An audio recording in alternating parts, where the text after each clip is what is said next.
AD 1440년대 구텐베르크가 금속 활자를 발명하여 성경을 인쇄했습니다. 그때까지 성경은 한 글자 한 글자를 손으로 필기한 필사본이었기 때문에 성경값은 너무나 비쌌습니다. 그러나 이제 금속 활자로 인쇄하니까 성경값은 폭락하였고 많은 사람들이 값싸게 성경을 구입할 수 있게 되었습니다. 사람들이 성경을 읽어보고 깜짝 놀랐습니다. 가톨릭 교회가 오랫동안 숨겨왔던 진실을 알게 되었습니다. 그때까지 가톨릭 교회는 사도신경을 이용하여 예수님은 본디오 빌라도에게 고난을 받아 죽었다고 가르치고 사도신경을 부인하면 이단이라고 가르쳤습니다. 그리고 죄사함을 받으려면 면죄부를 사라고 속였습니다. 그러나 이제 사람들은 구텐베르크의 금속 활자 덕분에 성경을 읽게 되어 은혜의 복음을 깨닫고 교회로부터 오랫동안 속았다는 것을 알게 되었습니다. 그리하여 사람들은 교회가 가르치던 사도신경을 부인하고 면죄부를 거절하기 시작했습니다.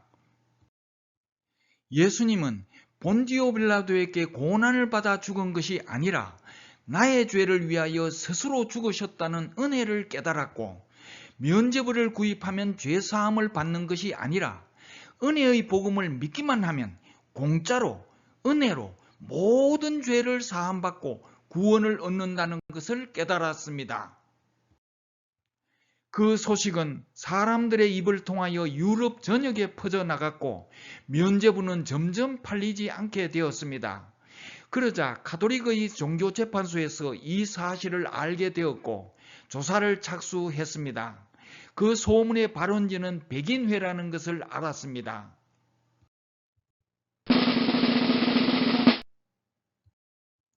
유럽에는 십자군 원정으로 미망인들이 많이 생겼습니다.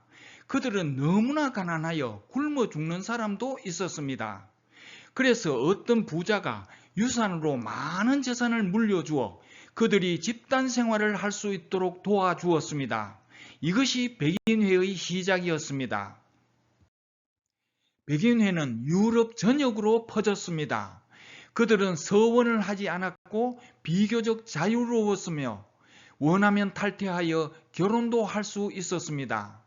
그들은 독신이었으며 신앙에 대한 관심이 많아서 다른 사람들보다 먼저 복음을 깨달았습니다. 종교재판관은 백인회 회원에게 왜 면죄부를 살 필요가 없다고 선동했는지 문책했습니다. 그녀는 당당하게 대답했습니다. 예수님은 나의 죄를 위하여 십자가에서 돌아가셨습니다. 예수님을 믿기만 하면 모든 죄를 사함받고 영생을 얻습니다. 면죄부를 살 필요는 전혀 없습니다. 종교재판관은 어이가 없다는 듯이 빈정거리며 꾸짖었습니다. 예수님이 네 죄를 위하여 돌아가셨다고? 예수님이 십자가에서 돌아가신 것은 네 죄와 아무 상관이 없다. 예수님이 본디오 빌라도에게 고난을 받아 십자가에서 돌아가셨다는 것은 실제로 일어난 역사적 사실이다. 이것은 사도신경에 기록되어 있다. 너는 역사적 사실을 부인하고 사도신경을 부인하느냐? 그녀는 단호히 대답했습니다. 나는 사도신경을 믿지 않고 하나님의 말씀인 성경을 믿습니다. 나는 예수님이 본디오 빌라도에게 고난을 받아 죽은 것이 아니고 나의 죄를 위해 스스로 돌아가셨다고 믿습니다. 예수님이 십자가에서 나에게 베푸신 은혜를 믿고 예수님을 영접하면 모든 죄를 사함받습니다. 면죄부는 필요 없습니다. 그녀는 사도신경을 부인했다는 죄로 이단으로 규정되어 화형을 당했습니다. 많은 사람들이 모여 그녀가 화형당하는 것을 보았습니다. 그녀가 불 속에서 괴로워하다가 죽자 백인회의 다른 회원이 앞으로 뚜벅뚜벅 걸어 나와서 이렇게 말했습니다.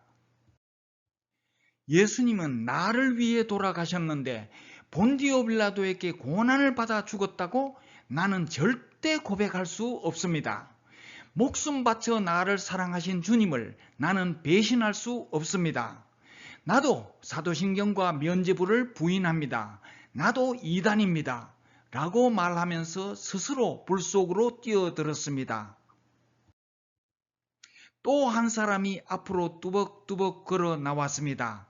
그녀도 똑같은 말을 하고 불 속으로 스스로 들어갔습니다.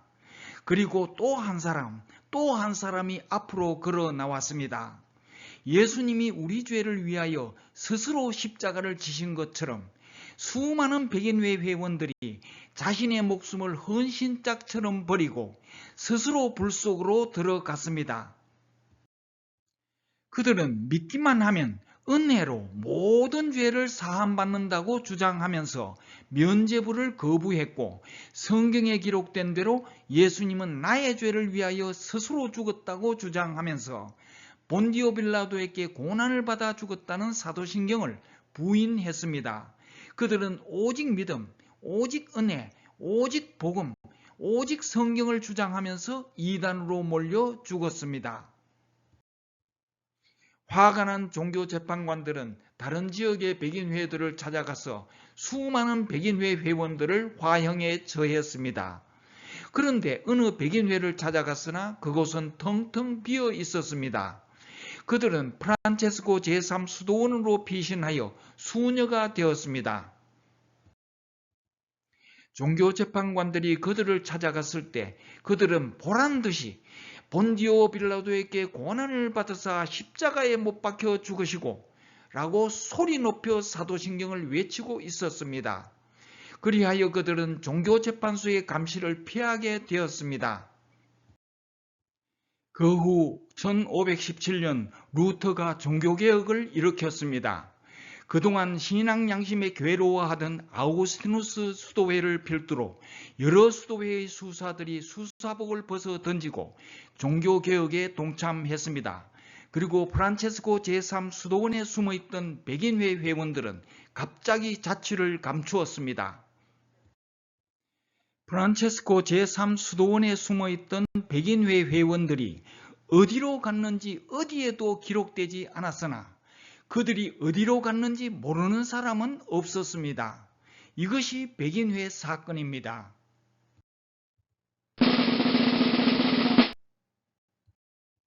한국 가톨릭 대사전에는 일부 백인회를 이단적 백인회라고 부르면서 그들의 주장을 다음과 같이 기록하고 있습니다. 인간은 더 이상 죄를 짓지 않는 완전 무결한 상태에 도달할 수 있으며 완전을 방해하는 세례, 단식, 기도, 성체, 성사 등은 필요 없다고 그들이 주장했다. 이 기록에서 백인회의 모든 회원들이 아니라 일부 회원들이 복음을 깨닫고 이단으로 규정되었다는 것을 알 수 있습니다. 그리고 사도신경과 면죄부를 거부하며 오직 믿음으로 모든 죄를 사함받는다는 백인회의 주장을 가톨릭이 어떻게 교묘하게 왜곡했는지 잘 알 수 있습니다. 사도신경에는 예수님이 왜 죽었는지 설명하지 않고 예수님이 어떻게 죽었는지 설명하고 있습니다. 만일 예수님이 왜 죽었는지, 다시 말하면 예수님이 우리 죄를 위하여 죽으셨다는 복음이 사도신경에 기록되었다면 면죄부 판매는 불가능했을 것입니다.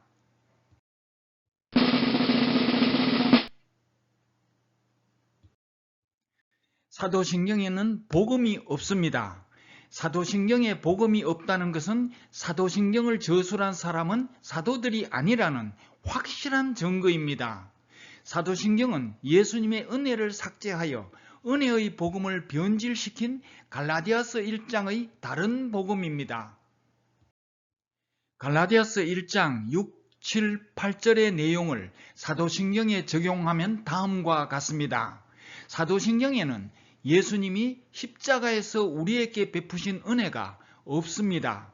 그러므로 사도신경은 예수님의 복음이 아닙니다. 사도신경은 변질된 가짜 복음입니다. 변질된 가짜 복음에 속지 마십시오. 비록 하늘에서 온 천사라도 변질된 가짜 복음을 전하면 저주를 받을 것입니다.